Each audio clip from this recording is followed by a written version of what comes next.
ഇന്നത്തെ സുവിശേഷം മത്തായി 26-ാം അധ്യായം. കർത്താവ് പറയുന്നു, ന്യായാധിപ സംഘത്തിനു മുമ്പിൽ. യേശുവിനെ പിടിച്ച് ബന്ധിച്ചവർ പ്രധാന പുരോഹിതനായ കയാഫാസിന്റെ അടുത്തേക്ക് അവനെ കൊണ്ടുപോയി. അവിടെ നിയമജ്ഞരും ശ്രേഷ്ഠന്മാരും സമ്മേളിച്ചിരുന്നു. പ്രധാന പുരോഹിതന്റെ മുറ്റം വരെ പത്രോസ് അവനെ അല്പം ദൂരെയായി അനുഗമിച്ചു. അനന്തരം അവൻ അകത്തു കടന്ന് അവസാനം എന്തെന്നു കാണാൻ പരിചാരകന്മാരോടു കൂടെ ഇരുന്നു. പ്രധാന പുരോഹിതന്മാരും ന്യായാധിപ സംഘവും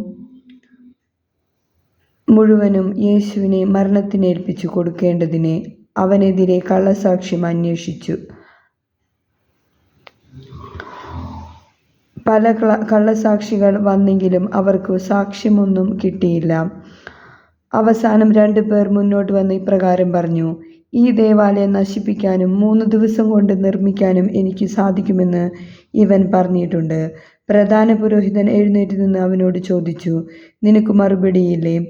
ഇവർ നിനക്കെതിരെ സാക്ഷ്യപ്പെടുത്തുന്നതെന്തെന്ന്? യേശുവാകട്ടെ നിശബ്ദനായിരുന്നു. നമ്മുടെ കർത്താവായ യേശുവിനെ സ്തുതി.